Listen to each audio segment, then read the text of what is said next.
All right, there we go. All right, go. I love you. Bye. No, okay. So anyway, good morning, ladies. How is everybody doing? Good. Great. Good. Great. Awesome. Thank you for joining us. I wanted to talk to you guys today a little bit about CRM, but then I also have a couple of things that I wanted to share with you as well. A little, not off topic of real estate, but off topic of the CRM. I was laughing because last week we talked about making those care calls. And as soon as I got off this call at 10, I started with bold pivot at 2 p.m., which I think Sharon, you're in, right? Yeah. And Melky's isn't on the call today, but she's actually taking it as well, even though she's not with Keller. And exactly what we talked about on this call that morning is exactly what KW Bold Pivot was speaking about last Tuesday. To make those care calls, and I printed out all the scripts, and really just exactly what we said about calling people and just to say, hey, how are you doing? Is there anything I can do for you? It was almost like, it was crazy. I mean, I know Sharon, you weren't on the call last Tuesday, but it was literally like this. We had that call, and then I had Bold Pivot. I was like, oh, we just talked about this. So yeah. I wanted to say that because I feel like we're on track. Like what we're doing in this group is super relevant. What you guys are all doing behind the scenes is just relevant to what industry leaders are saying. So I just want to say I appreciate you for being here. And I appreciate you guys for sharing every week and showing up every week. So yeah, I mean, last week we talked about making those calls. I hope that I can see you guys raise your hands that you made those calls. Michelle? Yes. Awesome. I made calls, but I wasn't on last week. So I don't know. I did make some of those similar type. So let's recap, like how did those calls go, Michelle? They went good. I mean, I started, like I said, in Colorado. So I've been connected with a lot of people that I had business relationships with out there. So they went pretty good. It was like, you know, I was still out in Colorado. So they were very responsive. A couple of them, I think I said last week, are doing loans out here. So when I get up and running with some business, I'm going to use them because I know they're quick turnaround and, you know, been in business a long time. So, right. But they went really well. And then I was surprised. I started because my computer died. I had to ship it out. So I've been doing everything with this phone, which is kind of a hassle, but I'm doing it. I started writing my contacts in Florida, and I was pleasantly surprised how many contacts I really have. So I reached out to a few of them as well. Awesome.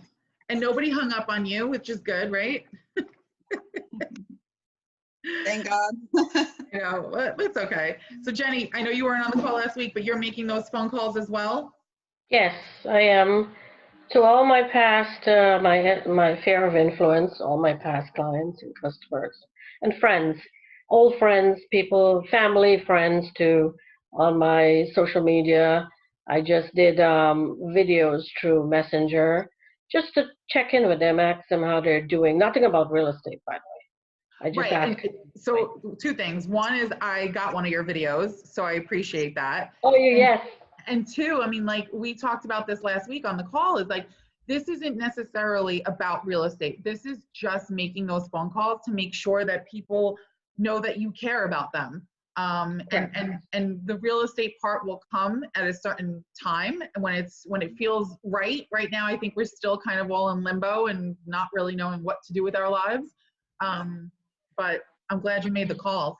And Sharon, yeah. I wanted, oh, sorry, Jenny, go ahead. Go ahead, Jenny. Oh, no, fine, you go ahead.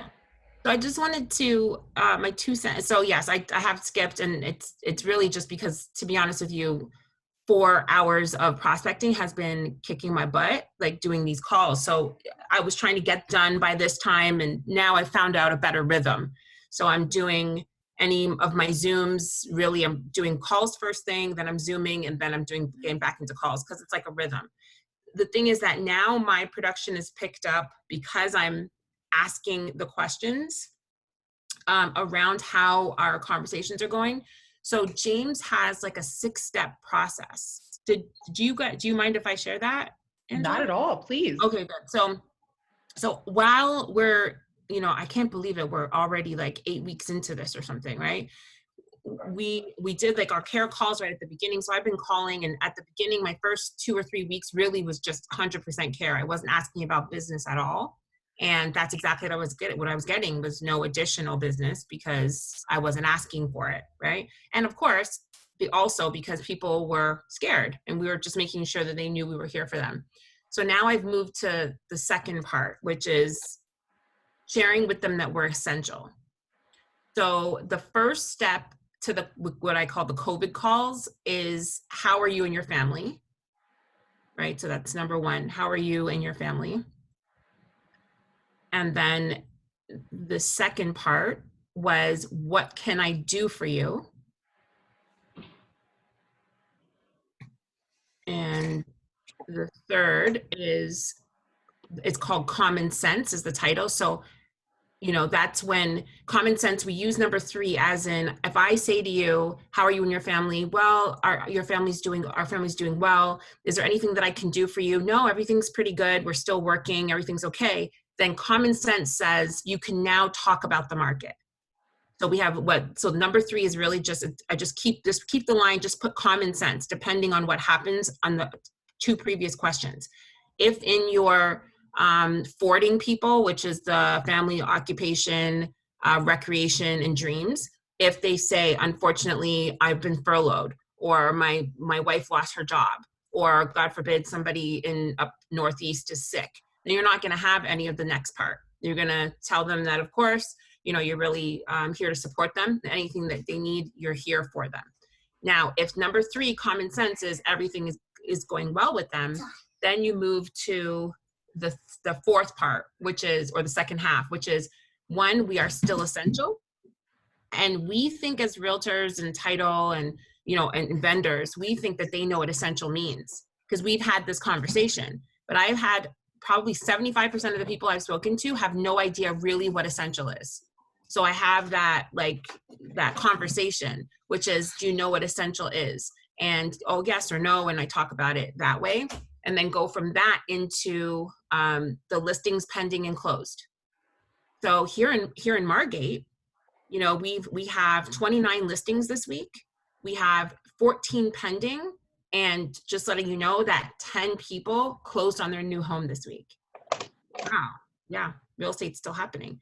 And then the final part of it is there, if you can't help them, then is there anybody that like and trust that needs help with real estate? So I use that script every single time. And now I'm pulling in more buyer leads, more listing leads, just from, depending on what they tell me, I've been having the conversation, and then it goes into the database. That's awesome. Can you just share too, and I think this will be helpful, how do you, after that common sense, how do you shift into that conversation about essential? Are you just asking them? Are you just saying like, yeah, what does that look like? So hey, Angela, thank you so much for sharing with me that everything is okay. I'm really glad. That's actually what this call was about. I wanted to check on you and your husband and the kids, and I'm glad that you guys are working. Speaking of working, I wanted to share with you that I, as a real estate, am an essential worker. Are you familiar with that term, Ange? I'm going to say no. No, I'm not. I've heard of essential workers, but I thought they were nurses and doctors. Right, exactly. And they're definitely essential. We're really happy to have that service. Also, you might be noticing, for example, your grocery store is open, whereas your hairdresser or nail tech might not be able to practice right now. And that's because the government, local governments as well as federal, have decided that certain positions and jobs and occupations are going to help us move smoother through this than others. And real estate in South Florida has been deemed essential because people still need to move. Does that make sense? Totally makes sense, but I didn't know that. Mhm.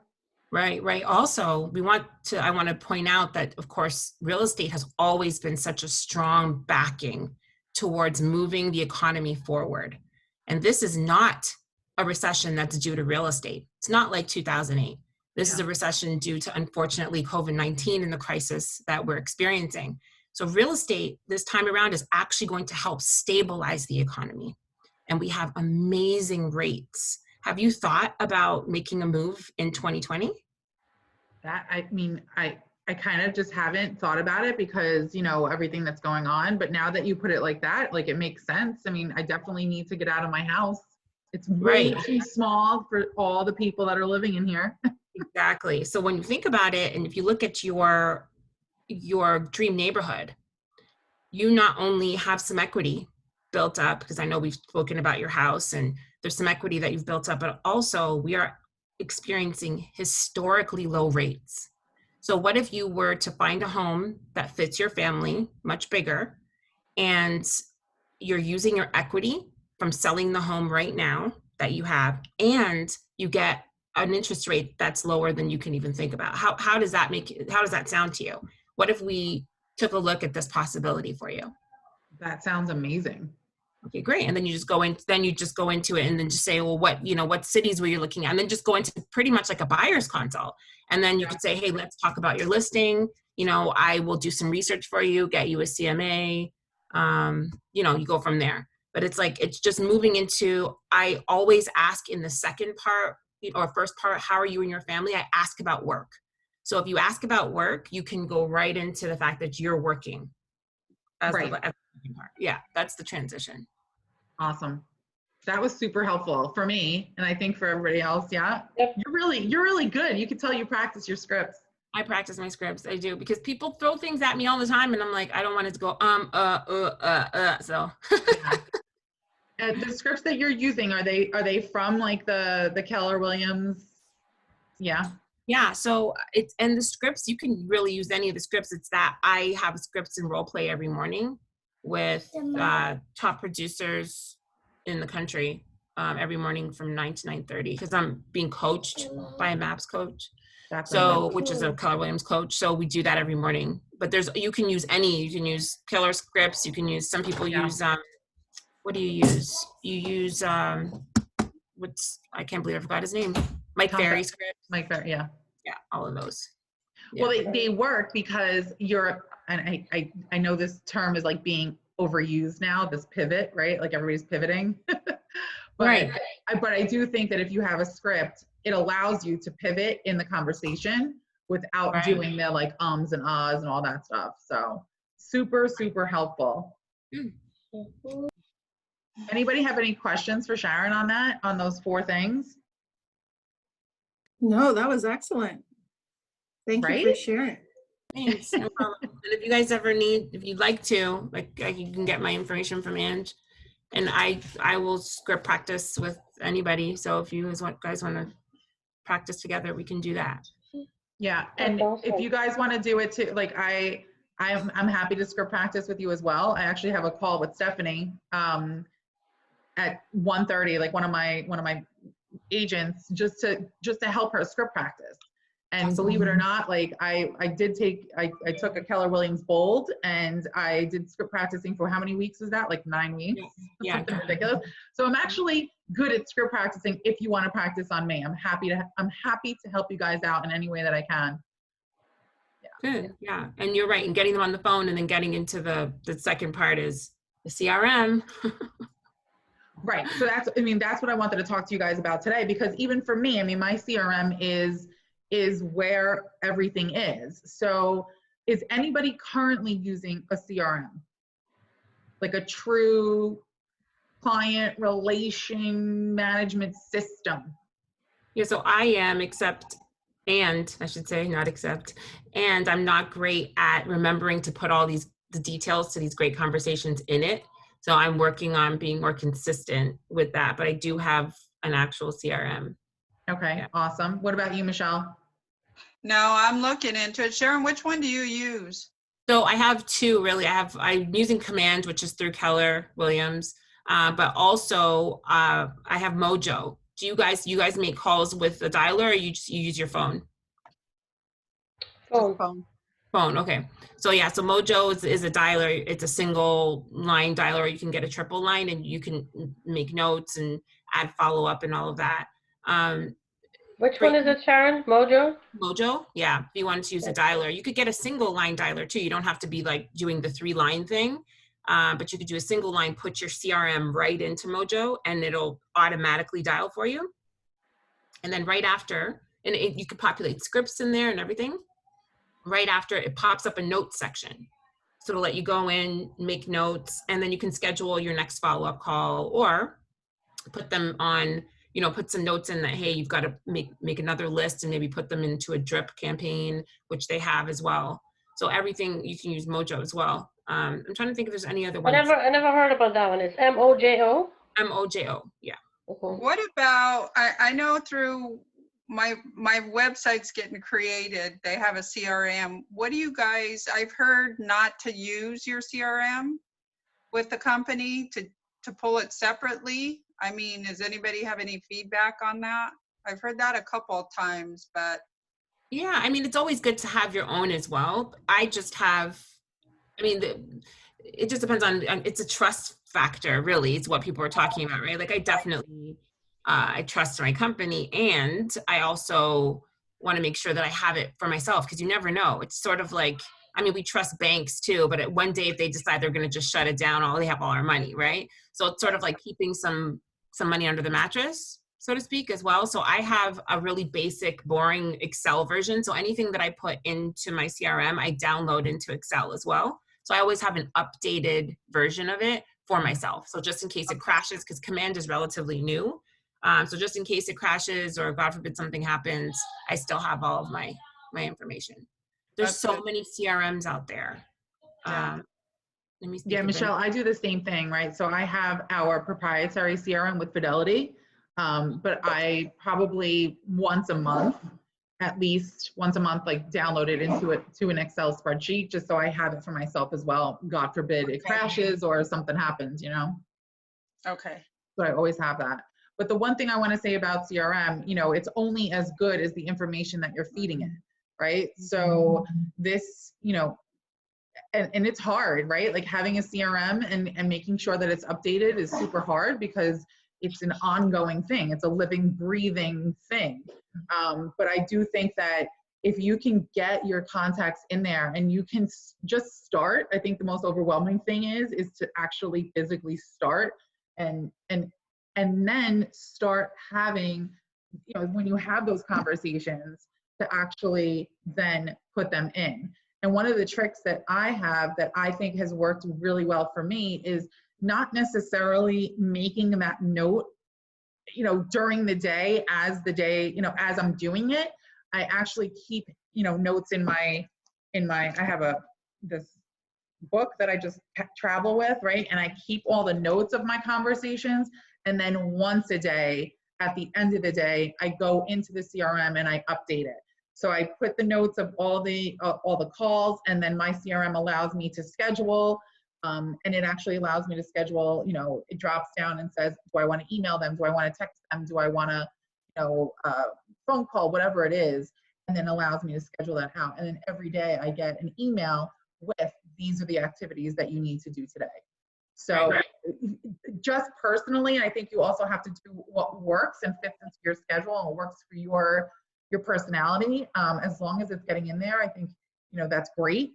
Some people like to do it right away. I mean, if I dialed from my CRM on my phone, it would pop up, but I don't know, I just kind of find it cumbersome sometimes. So for me, it works where I take the notes, handwritten notes, and then go back at the end of the day. And I actually have it time blocked, believe it or not, in my calendar, I have it here at 4 p.m. I do Pulse, which is my CRM, and I prep and I organize for the next day. Now, does it go perfectly every day? Absolutely not. But at least I have it in there, and I know that I have a set time to go and wrap up my contacts that I've made for the day. So Sharon, Sharon, I have a question for you.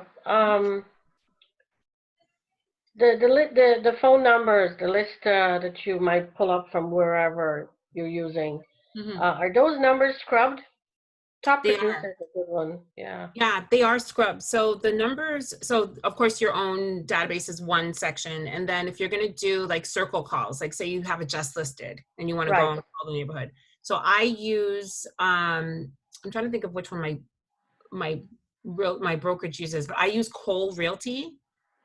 Cole Realty is scrubbed, and it's also cell phone numbers, and Cole Realty is expensive. So what I do is we as a group, so maybe 10 realtors or 12 realtors, we buy it together, and we sort of just all use the same password, which I'm sure Cole Realty absolutely doesn't like, but they don't know. I don't know, but that's what we do because it's expensive. It's like $1,000 a year, and it's good. They're good numbers. A lot of them are home numbers, but you're still getting people on the phone. And they also have cell phone numbers. So they get that information from, when you sign up at Macy's for the credit cards, or when you get all those, you do the Starbucks app, any of these apps that you're getting on your phone where you're using for points. That's part of the fine print, is that they can sell your information. And so that's where a lot of that comes from. So that's why they're usually accurate, and they get cell phones because people are using their apps all the time, and they give the real information. So that's what that is. So, and then you can load it right into Mojo, and then Mojo will call those numbers accordingly. And they scrub them for, they have all of them, but it does show the do not call. And so I just filter the do not calls out and then just call the other people. Right. Yeah, because I didn't know of, I was trying to find a company that provides those cell phone numbers and the scrub numbers, because everything else I find that I could, and you can find the same thing too.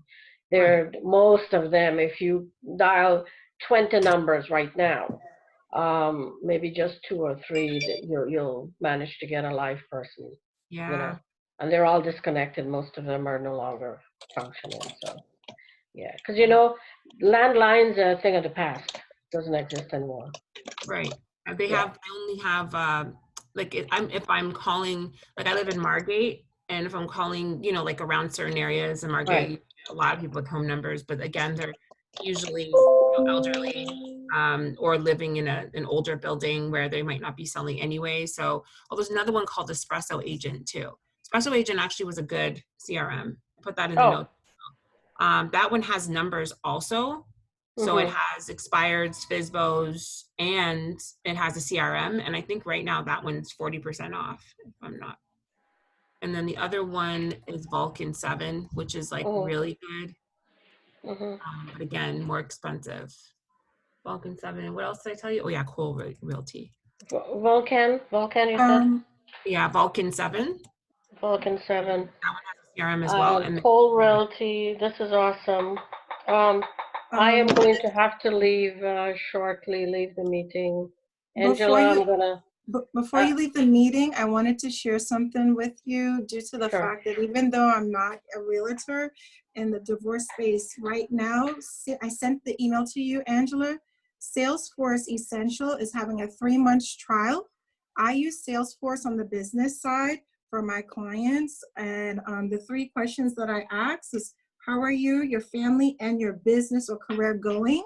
And I pause and I listen, and then I ask, okay, what has changed that you realize that you might not use moving forward, to figure out their pain, to figure out how I can maneuver through that? And then I say, okay, so how the goals going, or, whatever it is. I said, great. And I said, so do your actions match up with your intentions or your ambitions? Then they come, I'm in the divorce space and financial space, but any of those things, it starts triggering, because some people are like, oh my God, you know what? I'm just like laying back. I'm like, oh my God, I'm not being intentional. I'm not making calls. It makes them wake up, because like they're so used to just being on pause because it's 8 weeks, or they're not getting an accountability partner. So it just wakes them up. And, Salesforce is really good. I do like it. I own it. And I truly believe, as us being self-employed small business owners, even if we co-brand with other organizations, that we should still own our database the same way like we go on YouTube, on Facebook. I agree. We need to own this data, because there are people that are high-end that I watch, and just because they put on really good videos out of nowhere, YouTube cut the video. They weren't mad, but you never want to be in a position where the data you have is taken away from you. That's your data. I know. Data is like our like gold. It's like a gold mine. Yeah, but our intellectual property, and remember, Sharon, the information you, Angela, Michelle, Jenny, Avriel, all of us together right now, when Angela puts this on YouTube, that's our intellectual property. That's like real estate in the new world. And there's a thing called, I was exposed to, it's called digitalized mortgages by Freddie Mac. I got the information from the big banks. I got the information from the credit unions. And just because I'm in the finance world, I asked a lot of wealth managers and they weren't aware of it. And they're like, how did you get the information? I said, I'm part of this club. We talk about different things because things are coming in the forefront for the new currency. And that's going to be a way where by you being in this industry as realtors, you could be on the cutting edge that you might end up getting a client just because you know that process more than the other realtor that didn't know about the digital mortgages. And I can download and send you those PDFs. I'll send it to Angela. But these are all things to just, you want to be on the cutting edge. Don't lose your fire, because that's the key. Like, remember why you came into this business as realtors and make it happen. Right. I really gotta go. Okay. Yeah. Bye, Jenny. Thank It you. was really nice. We'll meet again.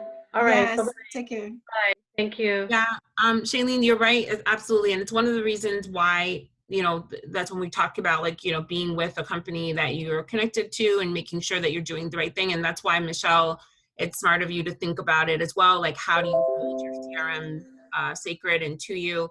The brokerage I'm with, KW, we actually stopped working with certain people that were working with certain people. So, for example, it's not a political conversation, but I'm not happy with the way that Zillow does business. And so I really believe that they do take business away from my industry. And so Gary Keller also agrees with that. Zillow bought .loop, which is where we do all of our transactions. And so Gary correct.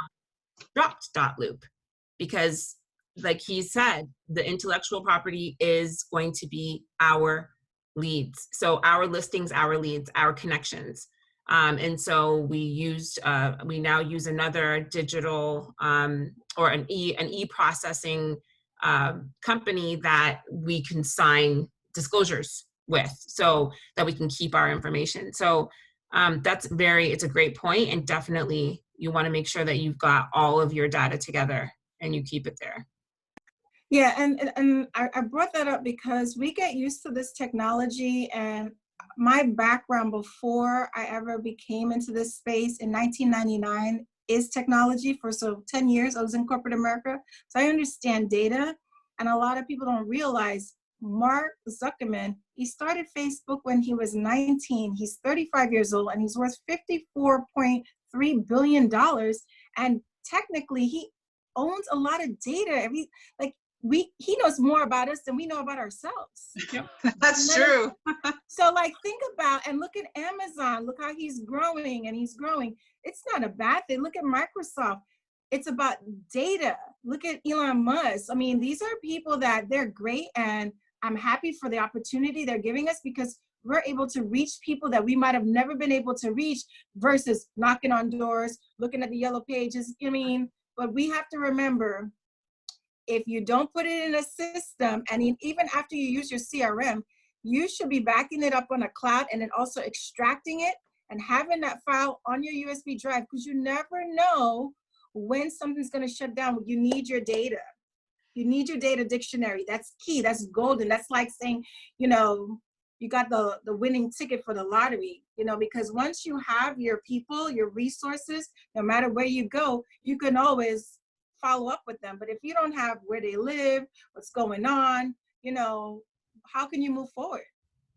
Shailene, it's such an important point. And from the social media side of things, we're so used to, like you said, being on Facebook. And honestly, I use Facebook a lot for business, right? So honestly, if Facebook went away, how am I getting in touch with all of the people that I am in touch with and don't necessarily have their data, right? I mean, it's crazy, but Facebook owns, right now, I don't want to say all my data is there, but a lot of my contacts are there. So it makes you kind of think, now do I need a lead magnet for me for some, to capture their information? to actually have them opt into something so that I have their data, so that if Facebook shut down one day, that I still will be able to reach these people. Yeah, Well, and I it's think weird. it goes back, I'm sorry, I think it goes back to if we get comfortable. You know, we get comfortable with things that we see working, but, you know, it's true. I think it's very important that we do. It's very important that we, no matter what system you use, including your iPhone or your Samsung, you sign an agreement when you did that clause.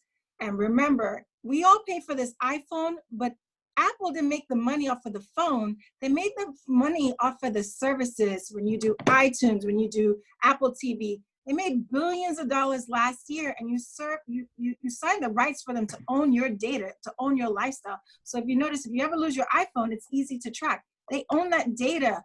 Why don't you own your data? So what's the process that you're going to put in place to own your data? Because you've worked so hard to get your clients, and the easiest client to ever continue to have is the one you already existently have versus a new one.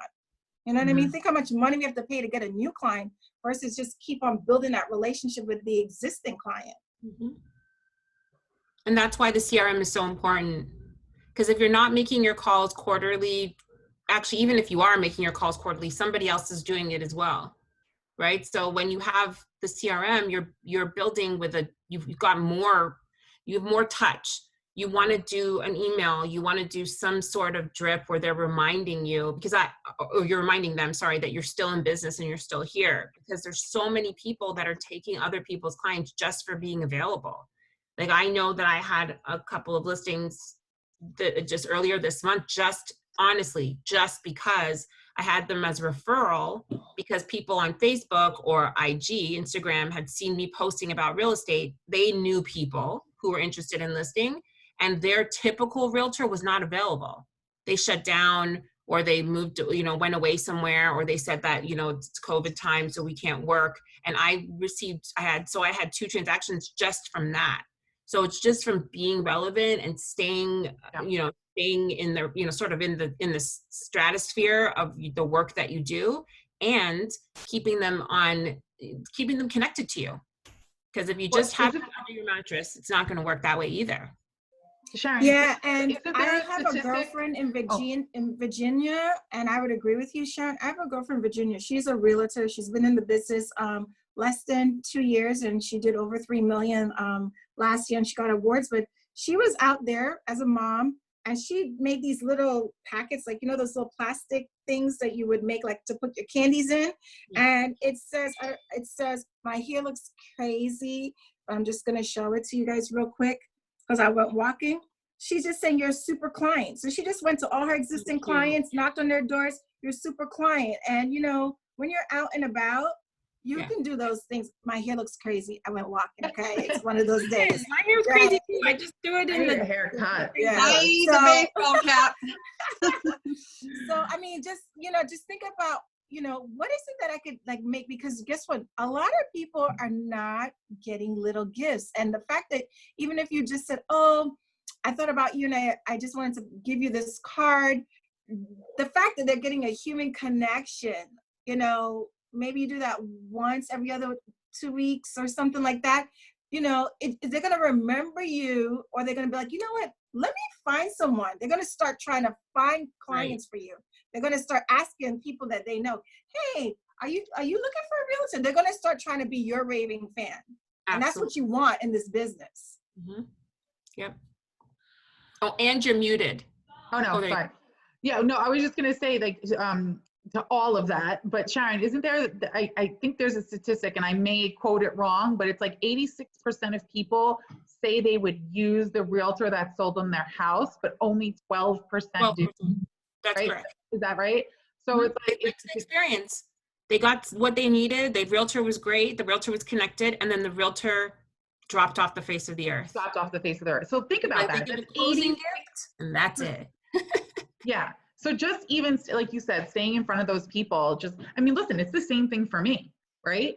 I am in touch with realtors all day long. And sometimes I'll hear, they're like, oh yeah, I just closed on something. Oh, well, who did you use for title? Oh, I used so-and-so. I forgot you did title. I'm like, are you serious? Are we serious that you forgot I do title? Yeah, there's people in people's families that forget. And like for Shailene as well, I don't know, is Avril a realtor? Yeah, Avril is a realtor. Yep. Okay, realtor. Okay. And then so Shailene, for you as well, like, so you are a divorce attorney, right? No, I'm a divorce coach and I do financial service as well. Okay. I'm a divorce coach. So you're a divorce coach, say, for example. So let's just say your financial services is very similar to us in that you're going to keep touching them because you know that they have other people in their lives that are going to need you. It's difficult, most likely, for you to think of a way to come up with, you know, a drip for your divorce counseling or your divorce coaching, right? However, the reality is that you know that divorce is only one aspect of that person's life, right? That there's so many other aspects, there's so many other things that they're about. And that's the thing with our real estate conversations or our title conversations or staging or mortgages, finance, whatever it is that if we truly connect with them on a personal level, the business is just going to come just because this is life, right? But you're really going to gain not only connections to them and their businesses, but friendships. And that's when your business starts to grow. That's when you're going to be like, wow.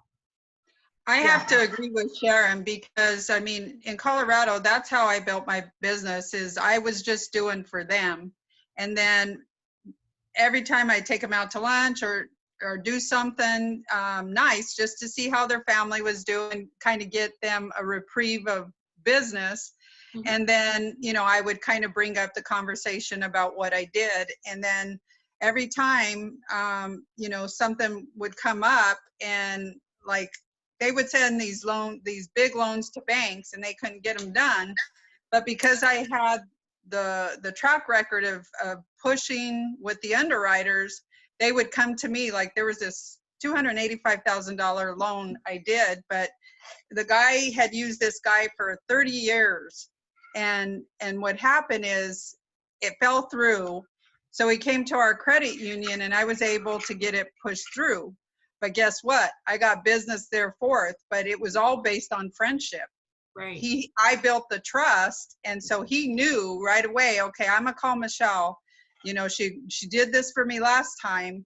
And I mean, I got hard loans, you know, they were hard and the underwriters really didn't care too much for me, but you know, it was a great relationship because I started working smarter than harder. You know, I had 5 core people that were just feeding me business. I didn't even have to go and make calls. You know, they were like, okay, it was a partnership. So I think if in that friendship, we become partners with all of our clients, you know, they know people. Right, exactly. And then they're going to keep referring. And that's the thing with Angela and I, we've spoken about is that Ange gives so much, you know, she gives so much. Are you leaving, Shailene, or are you just giving? No, I'm not leaving. I'm just okay, just want to make sure. I just want to make sure because I saw your pop-up. So I was like, oh, I was going to say bye. That was cool. How did you do that? I don't know what I did. I was looking at the chat to respond. Sorry, I didn't know. Yeah, no, it's fine. No, it just seemed like you were going, like you were just saying bye. Okay, that's fine. No, all right. I'm here.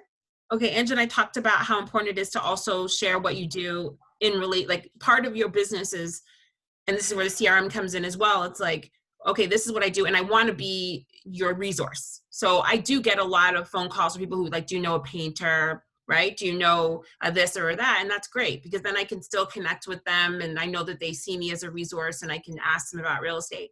The other side of that is that you've got to make sure you're asking for the business enough. And that's why when we talk about the care calls, it's 8 weeks in, we've got places starting to open up again. And so now we can feel good about having those conversations. Publix has not reduced the price of bread because of COVID-19. They're not worried about that. They're providing you with a service. You're there and they made sure that you were safe when you were shopping and you go back. And that's the same thing. Like you can ask the question. If you're offending somebody right now by asking about real estate or finance or whatever it is, then that's probably not somebody who's going to do business with you anyway. You want to make sure that you're still being professional and showing them that they can move forward. I get a lot of calls about Angela. Sorry, last thing I'll say. And they all think she's a realtor. And people are like, oh, your friend Angela's online. She's so this, because she's got like a realtor-esque because she's like engaged and involved and she's talking to so many people. And then I say, no, it's title. And oh, great. So now she's going to see a huge explosion in her business as people start to see and connect. But she's so connected to our world that people are like, oh, she's got to be one of us. And that's what you want. That's what you want, but it also, it's a slippery slope, because it's like, and if you notice, some of my posts lately have been, even though I'm not a realtor, right? Like I have to. We're on the same wavelength here. See? Yeah, I'm like, even though. Hey guys, I'm gonna have to take off. Okay, we're gonna wrap up anyway. Okay, you guys, it's good seeing you. You too. Have a good day. Good seeing you. Have a good one, Michelle. Thanks. Bye-bye. Yeah, it's just being, it's, and listen, it's all trial and error, right? Like it's all like, I just give myself kudos for being out there and being involved. And then now, like you and I have discussed, Sharon, it's about making that next step. Like, hey guys, listen, I understand your lingo. I want to work with you. I want your business. When can you, do you have anything that you're working on right now? Any buyers that you're working with that you can put me on the contract, right? And even like the reverse, and this is something that I wanted to talk to you about, because Avril and I had discussed this, is that even now going into, let's just say, Sharon, listings, right? Listings in Broward County. There's a real conversation that I do think needs to happen, where people start to think differently about, you know, I know it's custom and practice for buyers to pick and choose title in Broward, especially in this COVID situation where you don't know who's open or who's able to handle things, right? You may even say as part of your listing package, hey, listen, I want you, you know, I want to be able to control this. I want to be able to control this transaction. My suggestion is that we use my title partners, right? And I'm actually having that conversation with people. I've created a slide, and I sent it to Avril yesterday, of what are the benefits of a seller picking title right now, even though it's not custom and practice, but what are the benefits, right? Yeah, that'd be great. That'd be great to have as part of the presentation for sure. Because we definitely do, although, you know, Broward and you know, Miami-Dade, we do, you know, the buyer picks, right? I know that in Palm Beach, it's seller chooses. Opposite, right? But yeah, what are the benefits? And do you guys don't do seller representation, right? We don't. Yeah, and that's not something that you could outsource? Believe it or not, I actually have, I can. Okay. And we'll talk about that. Yeah, we'll talk about it, but that's another thing, because I still use title for my sellers. Yeah. I just do seller representation. It's somewhere between $600 and $800. Right. And I explain to them why it's important, and they go for it. So if maybe we can talk about that too. So that way you can get on both sides of the coin. Yeah. And it's just like I said, it's just being educated and, you know, understanding the process and educating your sellers as far as that portion of the thing. But it's having that conversation. It's having and being able to come to my agents and say, hey, listen, this is another way to look at things, right? Another way that you can add value as well. So, you know, it's all work in progress, and you have to tweak what you're doing along the way. You have to really be intentional about what you're putting out there, but also to stop and listen and see how it's being received and perceived, right? Like I'm glad that people think that I'm so involved in the realtor community that they think of me as one of their own, but that doesn't translate into business for me. What translates into business is knowing that I am, you know, I'm here to handle your transaction. So that's been a huge shift in asking for the business, and you've been instrumental in that, pushing me to ask for the business and follow up. And, you know, same thing with you guys. Yeah, one step. Yeah, I would agree with both of you ladies, Sharon and Angela, because it's very important that when I say divorce coach, people just think of divorce and attorneys, because that's just how it is. And that is an honor to even be considered an attorney. And I said, no, I work with attorneys, and I work with a different group of attorneys. So I would always recommend someone to an attorney before they start working with me. So a lot of attorneys like working with me because they know for a fact I'm not trying to step in their space. It's very critical that, you know, a realtor knows that Angela is not going to step into her space, even though she has collaborated with many realtors, you know? So and that's one thing that I truly believe, by you connecting, collaborating, and we listen to the audience, where the audience is going to tell us what they perceive, and we just continue doing the content. And Angela, you keep on sending out that content, because that content is letting other people know who you are, because she keeps on branding at the end of the day Angela, and you keep on branding Sharon, and it gives them a way to have a conversation with you to find out more, to be curious. So I think it's going to work out. It's doing great for you so far. You know, it's just being consistent. The next step for me right now, I think what it looks like, and then we'll wrap up in a couple of minutes, but the next step for me, I think, is doing more video, right? Like just having living, breathing videos. Hi, Jameson. Hi.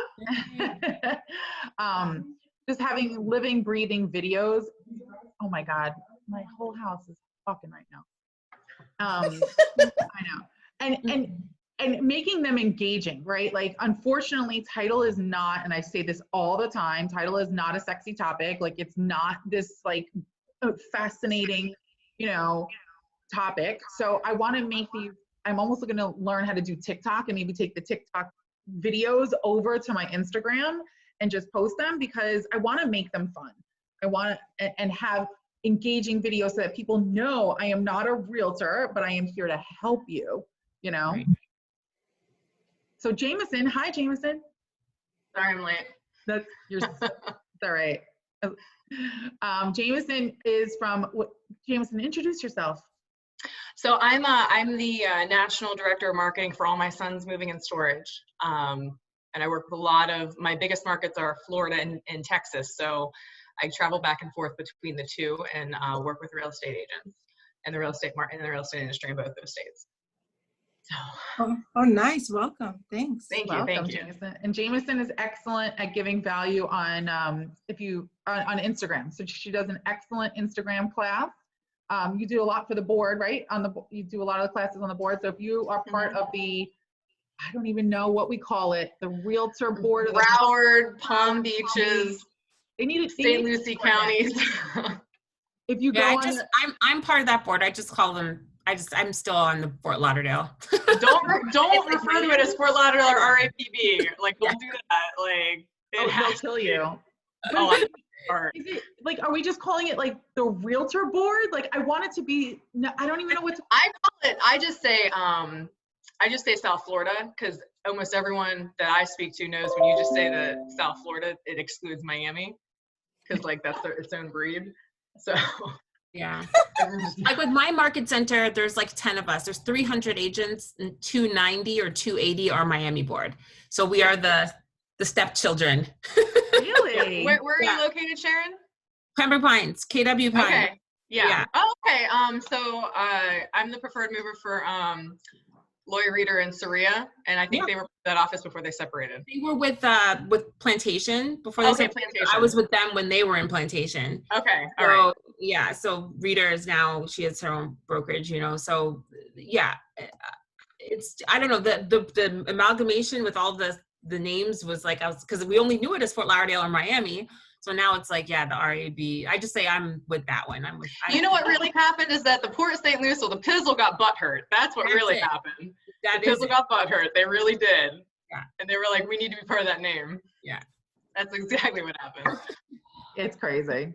I say that's all the realtors up there too. I'm like, y'all got butthurt. That's why it's so long now. And when we're drinking, we can't say it. So. Yeah, if you go on to the realtor board, whatever the heck, Our World. Yeah. Our World. Jameson has classes on there, and she has excellent Instagram classes. I have one today if you guys want to join.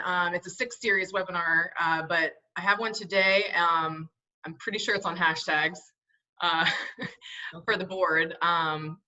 If you want to send me your, Angela, if you want to, I can send you the link and you can send it out to them or whatnot to register for today. It's at 1 p.m. Yeah, I'll post it in the group. Okay. Excellent. Yeah. All right, ladies. Well, this was amazing. Sharon, thank you for sharing. Shalene, Avril, you were quiet today, but I know you're there listening. And Jameson, I'm sorry, we're leaving you. I know. It's okay. It's okay. But I'm glad you showed up. I just got the notification on my phone. I'm sorry. Yeah, it's okay. But ladies, have an amazing week. Go tackle we talked about CRMs and how important it was to have CRMs and all of your contacts and own all of them. And make your calls, make your calls. Make your People calls, are make your still doing calls, make your business. calls. Make your calls for sure. Yes, indeed. All right, ladies, I'm going to stop recording now.